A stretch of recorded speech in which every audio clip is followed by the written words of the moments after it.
오늘 설교 제목 한번 읽어보실까요? 여러분, 설교 제목 좀 길어요. 제가 정했습니다. 시작. 하나 되어 함께 살아가는 보.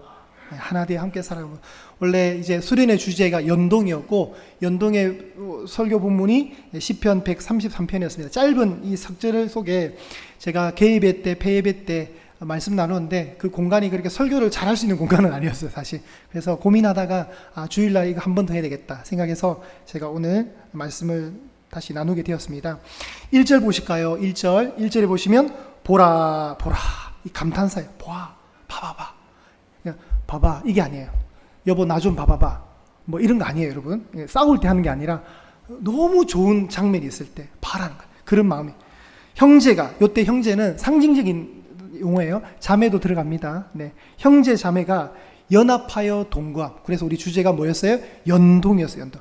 연합하고 동거함. 연합하여 동거함이 어찌 그리 어떻게 해요? 선하고 어찌 그리 아름다워. 여기 어찌도 또 넣어야 돼요. 어찌 그리 선하고 어찌 그리 아름다운 거라고 읽으셔야 돼요.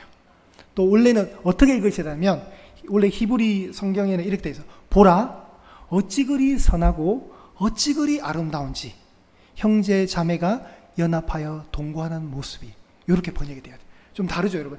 당신을 사랑합니다, 이렇게 할 수도 있고, 사랑합니다 당신을, 이렇게 읽을 수 있잖아요. 그죠? 번역하기 나름인데 히브리 원문의 원래 번역은 이렇게 돼요. 여러분, 시편 133편이 지금 여러분 좋은 성경책에는 그 133편 숫자 위에 뭔가 표제시가 붙어 있어요. 주제가 하나. 뭐라고 되어 있습니까? 예, 역시 좋은 성경책에 뭐라고 되어 있어요? 목사님 저 거는 없어요 이러면은 제가 하나 사드릴 테니까 얘기하세요. 좋은 성경책에는 뭐라고 되어 있다고요? 다윗의 시, 그리고 또 하나 뭐예요? 곧 성전에 올라가는 노래라고 해요. 성전에 올라가는. 왜 성전에 올라가느냐, 이것도 한번 다루면 좋겠고요. 2절 보시면은 머리에 있는 보배로운 기름이 수염 곧 아론의 수염에 흘러서, 뭐 아론 얘기가 나와요. 3절 한번 보실까요? 헐몬에 있으리. 헐몬이라는 지역이 나오고요. 그리고 시온의 산들. 이게 다 뭐죠, 이게? 이게 다 이제 배경이 필요한 거예요. 이 우리나라의 이 배경을 하는 게 아니니까 아쉬워요. 만약에 우리나라로 이렇게 했다면 서울, 대전, 대구, 부산 이런 지명들이 익숙할 건데, 우리는 대한민국에 살다 보니까 이런 용어들이 좀 불편합니다. 자, 이 용어를 우리가 조금 공부를 좀 해보겠습니다. 2페이지를 한번 띄워주실까요? 2페이지. 여기 보시면 2페이지 저기 붉은색 선 보이세요? 붉은색 점 보이시죠? 저기가 헤르몬산이. 헤르몬산이 뭐냐면 우리 3절에 나왔던 헐몬. 헐몬을 헤르몬이라 읽으면 돼요. 헤르몬을 짧게 하면 헐몬이 되잖아요. 그죠? 여러분, 제가 죽겠다가 무슨 말이라 했어요, 제가? 죽겠다. 죽게 있다. 이걸 빨리 하면 죽겠다가 되는 거예요. 그러니까 모든 건 하나님께 다 있어요, 여러분. 네, 아멘 하신 분에게 크신 복이. 자, 여기에 저 붉은색 저기 산이 헤르몬산인데, 저 헤르몬산 바로 아래 동네가 단 지역이라. 단. 원래는 12지파 중에 여러분 삼손이 배출되었던 단 지파가 있어요. 유다 지파 이런 거 아시잖아요. 단 지파. 근데 이 단 지파가 원래 요 동네 여기 서부 해안가에 살다가 저 북쪽으로 올라갔어요. 그래서 이스라엘 전체 지형을 얘기할 때 단에서 부엘세바라 이런 말이에요. 최고 북단의 단, 최고 남단의 부엘세바. 이 두 도시를 연결해서 마치 백도에서 한라까지 한반도 전체를 일컫는 말처럼 단에서 부엘세바라 그래요. 단에서 부엘세바. 그리고 저 산 밑에 내려다 보면 조금 크다는 호수가 하나 보이죠. 호수. 예, 큰 호수가 있는데 저게 갈릴리 호수 혹은 갈릴리 바다라 그래요. 그리고 저 갈릴리 바다에서 쭉 남쪽으로 쭉 내려오니까 조금 더 큰 뭔가 물이 하나 보이죠. 저게 바로 사해바다. 염해라고 그래요. 염해. 사해바다가 있어요. 그리고 저 북쪽에 있는 갈릴리 호수와 저 남쪽에 있는 염해 바다를 연결하는 강줄기가 있는데, 그 강줄기가 요단강이에요. 요단강. 자, 여러분 아까 단이 어디 있다 그래서 단이 저 붉은색 저 밑에 단 지파의 지형 도시가 단이 되었거든요. 그러니까 요단강이 무슨 말이냐면 단에서 흘러나오는 강이란 뜻으로 요단강이 되는 거예요. 요단강. 그런 이름이 다 있습니다. 저 헤르몬산이 헐몬산인데, 저 헐몬산은 자 어떻게 생겼냐면, 그 다음 페이지 올려주실까요? 그 4페이지. 자, 헐몬산이 저 위에 붉은색으로 이렇게 돼 있죠. 색깔이 어때요? 하얀 색깔이에요. 저 하얀 색깔이 뭘까요? 네, 눈이겠죠, 눈. 눈이겠죠. 높이가 2814m. 감이 안 오시죠? 백두산이 2100m거든요. 그러니까 백두산보다 660m가 더 높은 아주 높은 산이에요. 저 높은 산에서 어떤 일이 벌어졌냐면 예수님이 야고보와 베드로와 요한을 데리고 저 산에 올라가셨는데 변형이 되셨어요. 하얀색 옷, 흰 광채가 나는 저 만년설이 있는 저 산에다가 안 그래도 하얀 색깔의 배경에 예수님 모습도 하얀색으로. 그때 누가 나타났어요? 구약의 두 명의 인물 모세와 엘리야가 나타나서 예수님과 대화하잖아요. 그죠? 그런 거 들어보셨어요?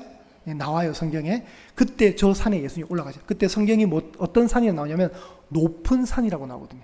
아주 높은 산이에요. 2800m니까.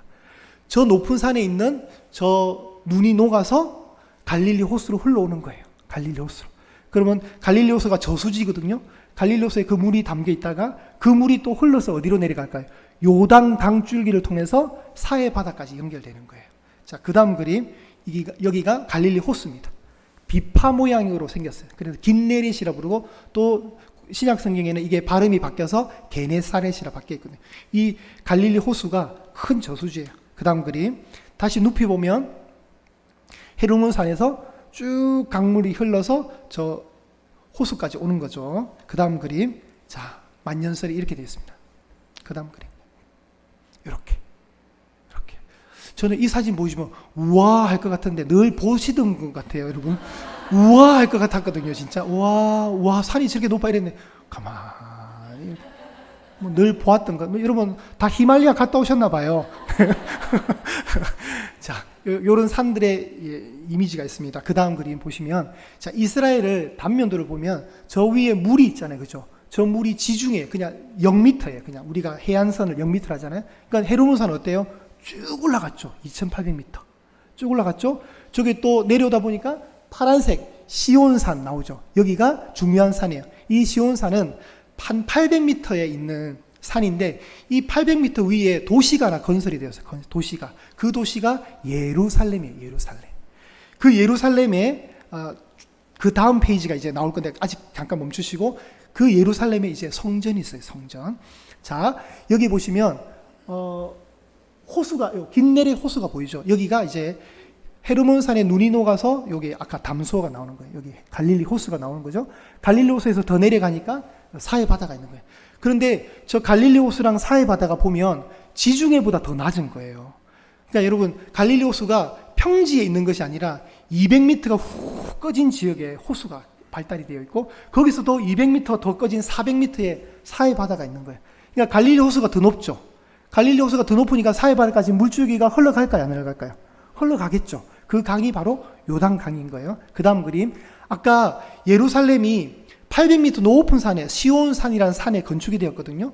거기에 솔로몬이 성전을 지었고 그 성전은 나중에 이제 변형되어서 지금 예수님 당시 때는 이 헤롯 성전이 이렇게 지어진 거예요. 요 네모난 그림이 저 연기 나오는 저기가 이제 지성소 자리가 되겠죠.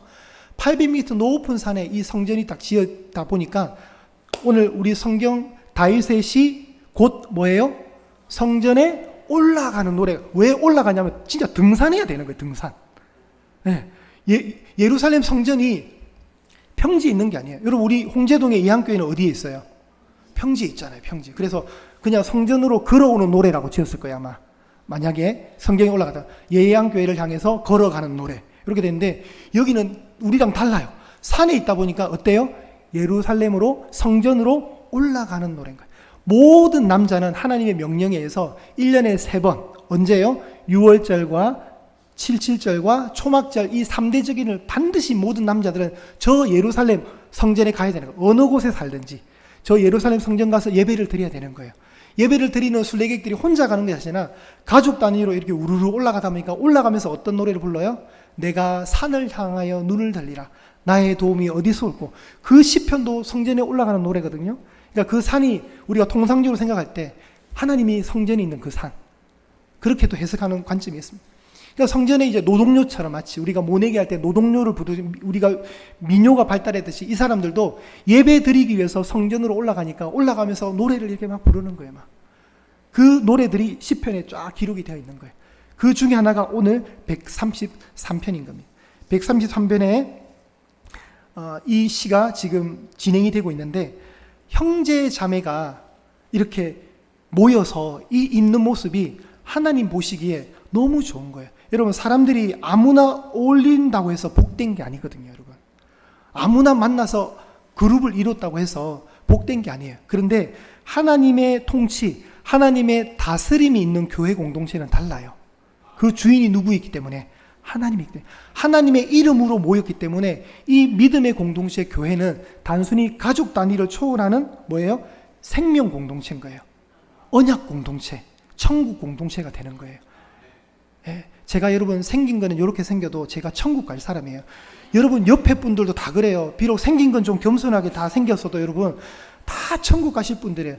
지구상 어느 분들보다도 여기 이 자리에 모이는 분들은 존귀한 존재예요. 예수님의 피값이 있는. 그래, 여러분 함부로 대하시면 안 돼요. 그래서 옆에 분들 정말 존경하셔야 돼요. 아, 이분 보통 분 아니구나. 아, 생긴 건 나보다 좀 겸손한데 아, 이분 보통 분 아니구나. 뭐 이렇게 생각하셔야 돼요. 생긴 건 왜 이렇게 생겼을까? 이런 거 판단하는 게 아니라 아, 이분 대단한 분이구나. 이렇게 생각해요. 하나님의 이름으로 모였습니다. 하나님의 이름으로 모여서 하나가 되어서 함께 믿음 안에서 살아가는 복을 누리는 공동체가 우린 거예요. 그 비유를 어떻게 하냐면 아론의 비유, 그리고 헐몬산의 이슬의 비유, 보배로운 기름의 비유를 하는 거예요. 저 붉은색 글씨가 기름과 이슬, 저게 중요한 거예요. 자, 다시 정리해 드릴게요. 보라, 형제 자매가 연합하여 동거함. 이 어울림이 얼마나 좋은지 비유를 드는데 두 가지 비유.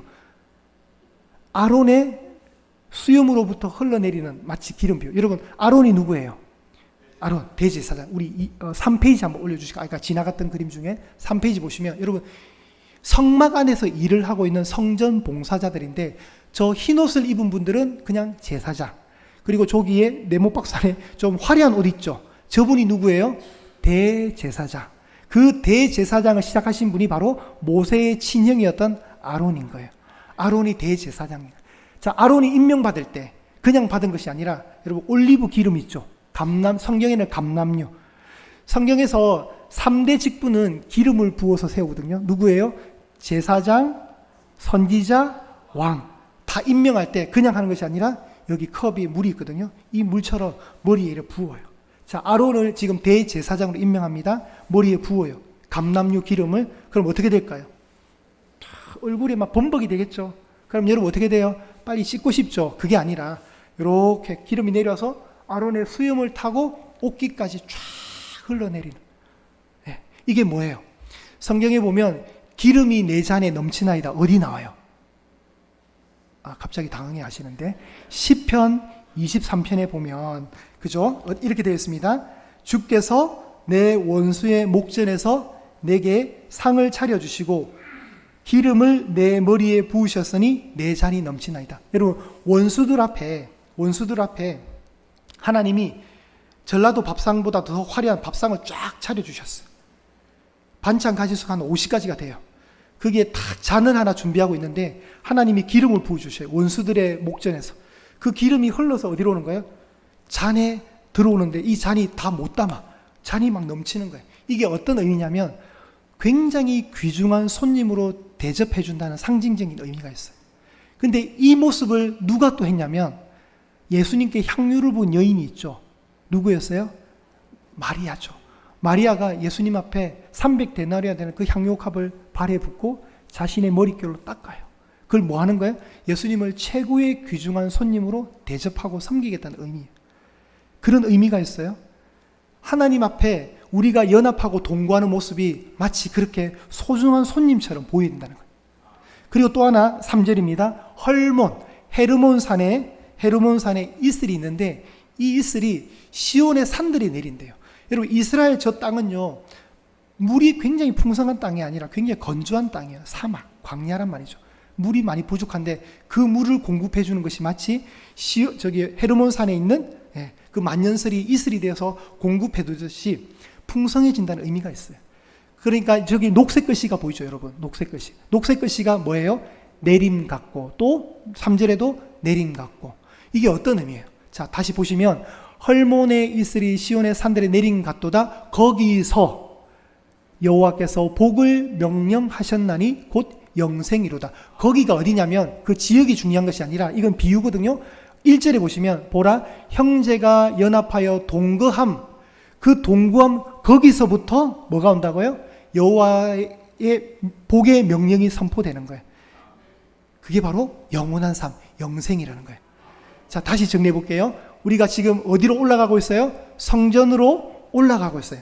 그러니까 하나님의 백성들이 성전으로 올라가면 하나님께서 뭘 내려줘요? 복을 내려주신데 영생의 복을 내려주는 거예요. 올라가면 내려주신다. 그 내려줌의 비유를 기름과 이슬의 비유를 통해서, 그래서 뭐뭐 같이 같도다 이렇게 하는 것은 그 자체가 중요한 것이 아니라 그걸 설명해내는 비유인 거죠. 여러분, 이게 이제 오늘 이 시편의 완성입니다.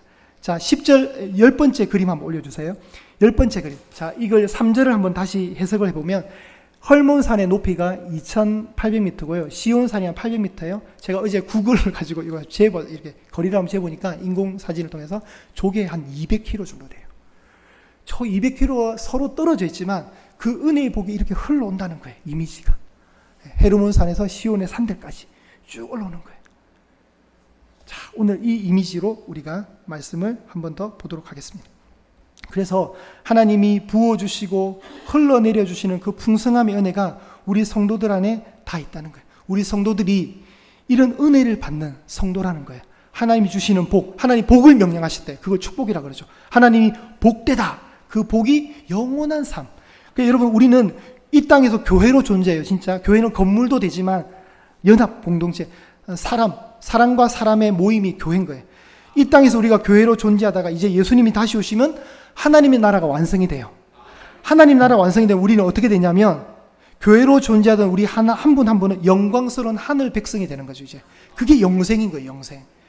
엄청난 선물이에요, 여러분. 엄청난 선물.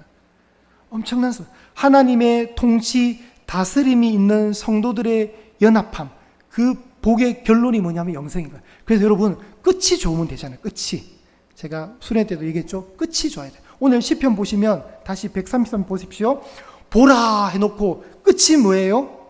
영생인 거예요. 영생. 얼마나 좋아요. 끝이 좋으면 돼요. 여러분, 우리가 드라마 볼 때 우리 주인공들 위주로 드라마가 흘러가잖아요. 제일 안 좋은 게 뭐예요? 그냥 흐지부지 끝날 때. 그죠? 그리고 주인공이 그냥 죽어버려요. 그러면 괜히 기분이 나빠요. 안 그러신가요? 근데 좋은 드라마 뭐예요? 뭔가 다 잘 되고 끝나야 돼요. 그래야 마음도 편하고, 아우, 이 드라마 참 좋네. 이렇게 되잖아요. 마찬가지예요. 저와 여러분의 시작은 어떻게 될지 모르지만 끝이 어때요? 너무 좋은 거예요. 할렐루야. 너무 좋아요. 그게 영생이래요. 그래서 은혜 받은 성도들이 이 은혜를 간직하고 자꾸 모이기를 좋아하면 이건 선한 선순환이 돼요. 선순환. 이 선순환이 어떤 거예요? 함께 모이니까 좋고, 좋아서 모이고, 또 좋다 보니까 또 모이고, 또 모이고 하는 거예요. 저는 진짜 제가 신앙생활 잘했던 이유 중에 하나가, 제가 잘해서가 아니라, 한 30명 정도밖에 안 돼요. 그 조그만 교회에 학생부 예배에 처음에 들어가서 신앙생활 하는데 애들이 너무 좋은 거예요. 아, 교회가 너무 좋은 곳이구나. 너무 재밌더라고요. 수시로 갔어요. 수시로 가서 놀고, 그때는 진짜 PC방도 없는 시절이었어요. 진짜. 그러니까 어디서 애들이 모여서 놀 공간도 별로 없었어요. 항상 교회였어요. 교회에서 모여서 특별히 하는 일 없어요. 그냥 있어요. 그냥 특별히 뭘 하기 위해서 모인 것도 아니에요. 그냥 있어요. 그냥 이렇게. 근데 좋았어요. 그게. 그래서 제 신앙의 첫사랑은 너무 좋은 이미지예요. 신앙적 첫사랑이. 그때 너무 고통스러워. 생각도 하기 싫어. 이래 되면 되게 어두울 건데 그게 아니라 너무 좋았어요. 8개월간 한 주도 안 빠지고 매주 교회 열심히 잘 다녔어요. 그런 즐거움이 있는 거예요. 여러분, 그게 선순환, 거룩한 선순환인 거예요. 모이면 좋고, 좋으니까 또 모이고. 악순환이 있어요. 악순환. 그 대표적인 악순환이 우리 살찌는 모습이 악순환이에요. 악순환. 아침 안 먹어요? 점심 먹어요? 어떻게 먹어요? 많이 먹어요. 이 뇌라는 녀석이 너 아침 굶었잖아. 점심 때 본전 찾아야 돼. 많이 먹으라고 자꾸 지시를 해요. 그래, 많이 먹어요. 그리고 이제 나름대로 이제 저녁이 되면 좀 살을 빼야 되는데 좀 적게 먹어요. 그러나 대신 11시 넘으면 야식을 먹어요. 야식을 먹으면 배가 부르잖아요. 그럼 아침에 일어나요. 배가 고파요? 안 고파요? 안 고파요. 아침을 또 굶어요. 점심이 돼요. 뇌가 명령을 해요. 너 아침 굶었잖아. 많이 먹어. 본전 생각해야지. 점심 많이 먹어요. 저녁 와서 살찌는데 나 좀 적게 먹어야지. 저녁 적게 먹어요. 근데 11시 되면 뭐 먹어요? 야식 먹어요. 온통 TV 프로그램 먹는 거밖에 없어요. 요새 보면. 트로트 아니면 먹는 거 프로그램이에요. 제가 볼 때는. 네. 트로트 아니면 프로그램이 딱 두 개예요. 트로트 아니면 먹는 프로그램. 또 먹어요. 그게 악순환이에요. 악순환. 어떻게 잘 알아요? 제가 해봤거든요. 그러니까 계속 어때요? 살만 찌는 거예요. 계속. 근데 선순환은 뭐예요? 열심히 운동하고 제가 그래서 선순환도 해봤어요.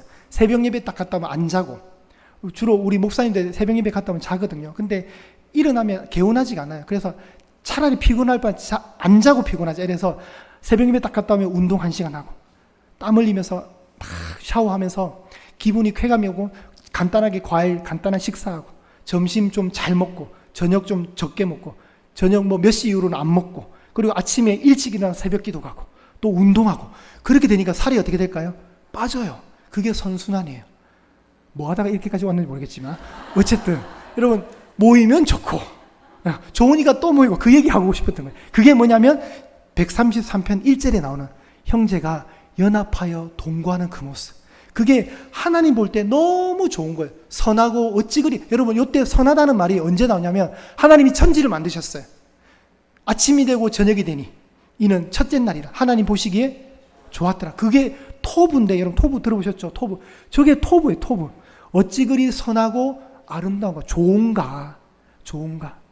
어찌 그리 선하고 어찌 그리 아름다운가. 하나님 볼 때 우리 성도들이 예수님 안에서 하나 되고 서로 사랑하고 서로 존중하고 서로 세워주는 이 모습, 이게 하나님 보시기에 뭐 한다고요? 좋다는 거예요. 아름답다는 거예요. 아름답다는 거예요. 왜요? 예수님이 우리에게 숙제를 하나 주셨어요. 예수님이 잡히시던 밤에 제자들과 세족식을 하시고 겟세마네 동산 기도하러 가시기 전에 제자들에게 숙제를 하나 줬어요. 남아있는 우리 모든 교회 공동체 안에 숙제를 하나 줬는데, 그게 요한복음 14장 35절에 나와요. 서로 사랑하라. 내가 너희를 사랑한 것 같이 너희도 서로 사랑하라. 이걸 새 계명이라고 해요. 예수님이 내가 너희들에게 새 계명을 주노니 서로 사랑해라는 거예요. 여러분, 십자가를 생각해 보세요. 십자가 나무 막대기가 긴 거 2개잖아요. 상징적이에요. 서로 만나지를 못해요. 서로 자기 고집대로 살아요. 근데 예수님이 그걸 통일시켜 주셨어요. 이렇게 막대기 2개를 연합, 동거, 연동인 거예요. 연동. 연합하여 동거, 연동. 이렇게 하나를 만들어 주셨으니 우리가 뭘 해야 돼요? 이제 사랑하는 일만 남은 거예요. 사랑하라는 거예요. 우리가 수련회 갔다 왔잖아요. 안 가신 분들은 좀 그렇지만 우리 가신 분들 어땠어요? 되게 우리가 참 좋구나, 우리가 참 사랑하는구나, 참 잘 노는구나, 이거 느끼셨잖아요. 참 잘 먹고 참 많이도 먹네, 이거 느끼셨잖아요. 그죠? 네, 그게 행복한 거예요. 그 모습을 사도행전에서 딱 보여주는 그림이 있는데요. 사도행전 2장 올려주시고, 마지막 페이지입니다. 마지막 페이지에 12페이지에 이렇게 딱 올랐어요. 사도행전에 보면 오순절 성령 강림이 있고 난 뒤에 교회가 생겼어요. 오순절 성령 강림 때 성령의 충만을 받은 이분들이 교회가 시작이 되었고, 베드로가 설교를 하니까 3,000명이 돌아왔고 교회가 이제 시작이 됐는데, 교회가 만들어지고 난 뒤에 일어난 기이한 현상이 여기에 기록이 되어 있습니다. 저와 여러분이 한 절씩 한 번씩 읽어볼게요. 제가 홀 수절을 읽을 테니까 여러분 짝 수절을 읽으십시오. 사람마다 두려워하는데 사도들로 말미암아 기사와 표적이 많이 나타나니, 또 재산과 소유를 팔아 각 사람의 필요를 따라 나눠주며,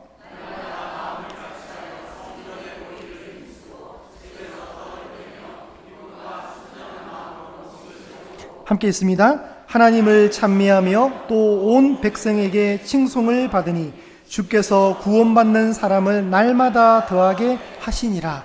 아멘. 초대교회가, 여러분, 초대교회가 엄청난 것 같아요. 우리가 보통 개척을 하면은 보통 적은 수로 시작하잖아요. 사도행전 나오는 우리 기독교의 개척교회는 3,000명 이상부터 시작했어요, 이미. 여러분, 남자만 3,000명이에요. 그러니까 가족 단위로 볼 때 초대교회 예루살렘 교회는 벌써 5,000명, 6,000명 급으로 시작을 한 거예요. 교회가 이미 그냥 성장을 시작. 그런데 그분들이 모여서 어떤 일을 하냐면 44절에 모든 물건을 서로 어떻게 해요? 통용해요. 여러분, 혹시 목마르시면 오십시오. 제가 물 드릴게요. 이게 통용이거든요. 저만 마시는 게 아니라 나눠주는 거예요. 재산이 많은 사람은 그 재산을 팔아요. 여러분 지금 강남에 부동산이 있으시면 빨리 파세요. 자, 팔아서 어떻게 하는 거예요? 교회 공동체 안에 가난한 사람들에게 필요를 따라 나눠주는 거예요. 이거 내 건데, 이거 내가 어떻게 모은 돈인데, 이게 아니라 예수님을 만나고 나니까 지갑이 너무 쉽게 열리는 거예요. 은혜를 받으니까. 그리고 46절에 날마다 어떻게 해요? 날마다 마음을 같이하여서 성전에 모이는 거예요. 성전에 모이면 뭐 하겠어요? 예배하겠죠. 그리고 집에서 떡을 뗍니다. 떡을 떼는 건 성찬의 의미. 또 예배 드리는 거예요. 기쁨과 순전한 마음으로 음식을 함께 먹는 거예요. 그래서 여러분, 왜 우리가 우동을 먹느냐? 사도행전 2장을 실천하는 거예요, 여러분. 여러분 배고프실까봐 단순히 주는 것이 아니라 교회가 모여서 이런 음식 나누는 것도 교제인 거예요. 하나님을 찬양하고 또 믿지 않는 온 백성의 칭찬을 받는데 교회가. 그래서 날마다 구원 얻는 사람의 수가 더해지는 완벽한 공동체. 이걸 딱 보고 여러분 마르크스와 레닌이 공산주의를 만든 거예요. 우리 평등한 사회 만들자. 그래서 여러분 진짜 여러분 사도행전 2장 이 말씀 들고 공산주의가 시작이 됐다니까요. 그 어설픈 크리스찬 마르크스와 레닌이 이런 사회를 꿈꾸자. 계급 없이 평등한 사회. 모두가 잘 먹고 잘 사는 사회. 부한 자 가난한 자 구별 없이 똑같이 사는 사회를 만들자고 해서 했던 게 공산주의인데 100년도 못 가서 망했습니다. 1억 명이 공산주의 때문에 죽었어요. 왜요? 하나를 간과했어요. 하나님의 통치가 없으면 불가능한 거예요. 하나님의 통치가 없으면. 여러분 인간들은요 절대로 저렇게 못 살아요. 절대로 평등. 여러분 나는 10시간 일했고 옆에 사람 놀면서 1시간 했는데 나중에 배급받을 때 똑같이 줘봐요. 열을 받거든요. 사람은 그런 죄성을 갖고 있기 때문에 마르크스와 레닌이 놓친 것이면 마르크스와 레닌이 놓친 사실이 하나 있다면 인간은 죄인이구나. 그걸 놓치고 시작한 거예요. 하나님의 은혜가 없고 하나님의 통치가 없으면 절대로 저런 일이 일어나지 않아요. 여러분 사도행전 이 2장의 모습이 보라 형제가 연합하여 동감이 어찌 그리 선하고 아름다운지를 실현한 완성한 모습이에요. 이 모습이 이제 오늘 이 시대의 예한교회의 모습이 될 수 있기를 소망합니다. 여러분 우리 교회의 목표가 뭐예요? 목사님 우리 교회 비전이 뭐예요? 저거예요. 저거. 서로 세워주며 존중하며 서로의 필요를 알고 서로의 필요를 조용히 돕고 함께 믿음 안에서 형제 자매로 살아가는 이 모습, 그게 가장 복된 거예요. 가장 복된 거죠. 여러분 우리가 구원 얻었잖아요. 지옥 가야 될 우리가 천국 가는 백성으로 구원을 얻었어요. 그러면 다시 사는 거잖아요. 우리가 여러분 가끔씩 보면 큰 병으로 고생하시다가 정말 기적적으로 다시 새 생명 얻듯 그 병으로부터 자유해가지고 나아가지고 새로운 생명을 얻은 분들이 있어요. 그런 분들의 공통점이 뭔지 아시죠? 집착하지 않아요. 덤으로 받은 인생이라 집착하는 게 없고 다 그냥 괜찮아. 다 괜찮대요. 다 나눠주고. 우리가 그렇게 해야 돼요. 우리가 다시 새롭게 산 자가 됐잖아요. 그러니까 우리가 뭘 해야 되죠? 움켜진 거 내려놓아야 돼요. 여유를 가져야 돼요. 집착하고 악쓰고 발악하고 그러면 안 돼요. 그건 성경적이지 않은 거. 서로의 필요를 알고 나보다 남을 존중히 여기고 나보다 남을 낮게 여기고 세워주면서 한 가족됨, 손에 손을 잡고 믿음 안에서 하나 되는. 여러분 제가 청빙 때 이 예화를 들었어요. 우리가 못을 치다가 손가락을 칠 수 있잖아요. 기억나세요? 벌써 1년 넘었으니까 기억이 안 나요. 네. 우리가 못을 잡는다고 치다가 간혹 만에 하나 사고가 나는데 손을 탁 칠 때가 있어요. 맞죠? 그럴 때 어떻게 돼요? 불쌍한 것. 이게 아니라 우리가 한 몸이라 이게 너무 아프니까 어떻게 해요? 우선 반대편 손이 얘를 꽉 잡아줘요. 맞죠? 그리고 어떻게 해요? 가슴으로 끌고 와서 또 고개까지 숙여줘요. 고개를 숙이면 덜 아플까봐. 여러분 이게 교회 공동체의 모습이 되어야 될 줄 믿습니다. 우리가 한 몸이라 그래. 한 몸이라. 예수님이 머리고 우리가 지체된 한 몸이기 때문에 상대의 아픔이 내 아픔이지. 그래 안 됐다. 내 기도할게. 이게 아니라니까요. 여러분. 감싸주고 가슴으로 끌고 와서 함께 뭐 해줘야 돼요? 호 해줘야 되고 호 해줘야 되고 후시딘처럼 후 해줘야 되는 거예요. 여러분. 그게 교회 공동체예요. 다시 이제 말씀을 마무리하겠습니다. 정리하겠습니다. 형제가 연합하여 동거함. 여러분 아름답고 선함. 그걸 우리가 이뤄내셔야 돼요. 서로 사랑해 주세요. 여러분 옆에 분 손 한번 잡고 이렇게 마지막 얘기하겠습니다. 사랑합니다 형제님. 사랑합니다 자매님. 여러분들이 제가 방금 이 미션을 줄 때 서로 반갑게 웃어준, 제가 볼 때도 좋은데 하늘의 아버지께서 보시면 얼마나 좋겠어요. 그래서 우리 전쟁하지 맙시다. 교회에서, 이 작은 교회에서 전쟁하면서 서로 죽이자고 달라들고 그러지 마시고, 서로 세워주며 생각을 존중하고 마음을 나누고 서로 높여주면서 그렇게 건강하게 예쁘게 살았으면 좋겠습니다. 왜요? 예수님이 그걸 해주고 떠나셨다니까요. 예수님이 그렇게 하셨기 때문에 그 숙제를 우리가 이어받아서 서로 사랑하는 믿음의 공동체, 함께 모여서 하나 되어서 사랑하는 복을 많이 누리시는 저와 여러분이 되시기를 간절히 축복합니다.